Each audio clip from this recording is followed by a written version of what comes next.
बातमीपत्राच्या पहिल्या भागात आपलं पुन्हा स्वागत। आता बातम्या पाहू विस्तारानं।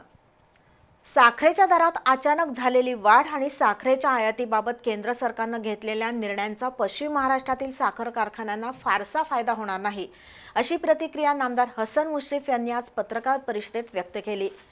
शक्तीपीठ महामार्गाचा मोठा फटका नामदार प्रकाश आबिटकर आणि आमदार चंद्रदीप नरके यांच्या मतदारसंघाला बसणार असल्यानं ते दोघे आता उपमुख्यमंत्री एकनाथ शिंदे यांच्याकडे शक्तीपीठ महामार्गाचं रेखांकन बदलण्यासाठी प्रयत्न करत असल्याचंही नामदार मुश्रीफ यांनी सांगितलं। कोल्हापुरातील शेंडा पार्क इथं विकसित होत असलेल्या शासकीय रुग्णालय कामांची पाहणी केल्यानंतर वैद्यकीय शिक्षण मंत्री नामदार हसन मुश्रीफ यांनी पत्रकारांशी संवाद साधला। यामध्ये त्यांनी साखरेच्या दरात अचानकपणे झालेली दरवाढ आणि केंद्र सरकारनं 10 लाख टन कच्ची साखर आयात करण्यासंबंधी घेतलेल्या निर्णयावर भाष्य केलं। पश्चिम महाराष्ट्रातील साखर कारखान्यांना दरवाढीचा फारसा फायदा होणार नाही, असं नामदार मुश्रीफ यांनी स्पष्ट केलं। आपल्या देशातली कमतरता आणि ब्राझीलची टंचाई यामुळे साखरेचे दर जरी वाढले असले तरी आपल्या देशातील कारखान्यांना, विशेषतः आपल्या पश्चिम महाराष्ट्र कारखान्याला याचा फार कमी फायदा होणार आहे।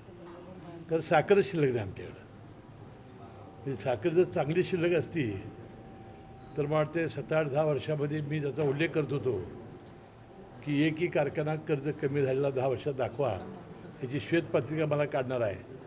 तर मला वाटतं माझं ते विधान खोटं ठरलं असतं।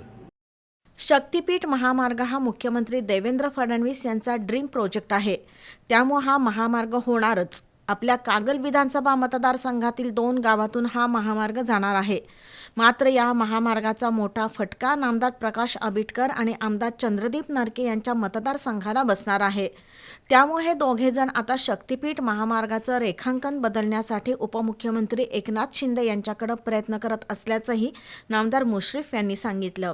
की शक्तीपीठ रस्ता हा पहिला माझ्या मतदारसंघात जाणार होता, ती लाईन रद्द झाली। परंतु 2 माझ्या मतदारसंघातली गावं, एक बोरोड आणि एक उंदरवाडी ही गावं यामध्ये अडकलेली आहेत आणि बोरोड हे माझं काळीज आहे असं मी सांगितलं होतं। आता तो रस्ता करण्याची मुख्यमंत्र्यांची भूमिका आहे आणि आता आबिटकर साहेब, चंद्रदीप नरके यांच्या मतदारसंघातून हा जादा रस्ता जात असल्यामुळं ते एकनाथ शिंदे साहेबांकडे जाऊन ही लाईन कशी बदलता येईल, रस्ता तर आपल्याला करायचाच आहे, परंतु कमीत कमी कसं नुकसान होईल ते प्रयत्न करतायत। गारगोटी तालुक्यातील आदमापूर इथल्या बाळूमामा देवस्थान संस्थांमध्ये मोठ्या प्रमाणावर भ्रष्टाचार आणि गैरव्यवहार झालाय। त्याचा तपास करण्यासाठी पोलीस अधीक्षकांनी SIT स्थापन केली आहे, ही चांगली गोष्ट आहे। मात्र हे देवस्थान ट्रस्टमध्ये रूपांतरित करा, अशी मागणी आपण मुख्यमंत्री देवेंद्र फडणवीस यांच्याकडे करणार असल्याचं नामदार मुश्रीफ यांनी सांगितलं। देवालयाच्या पैशाची लूट म्हणजे हे जर दरोडेखोर देवालयावरच घाबरणार नसतील तर घाबरणार कोणाला? आणि बाळूमामाचं देवालयामध्ये अनेक दिवसापासून या बातम्या आपण ऐकतोय आणि ऐकून मनाला वेदना होत आहेत। आता SIT स्थापन झालेली आहे, त्याचे खरोखर गुन्हेगार शोधून काढले पाहिजेत आणि त्यांना कडक शिक्षा झाली पाहिजे।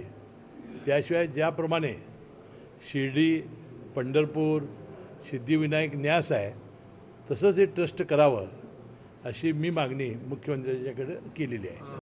खासदार राहुल गांधी यांनी छात्रों की गूंज हा कार्यक्रम आयोजित केलाय। नवी दिल्ली आणि मुंबईत झालेल्या विद्यार्थी आंदोलनामुळे युवा शक्तीची ताकद सर्वच राज्यकर्त्यांनी ओळखली आहे। त्यामुळे या युवा शक्तीला आपल्याकडे वळवण्याचा प्रयत्न सर्वच लोकप्रतिनिधी करत आहेत, असं निरीक्षण नामदार मुश्रीफ यांनी नोंदवलं।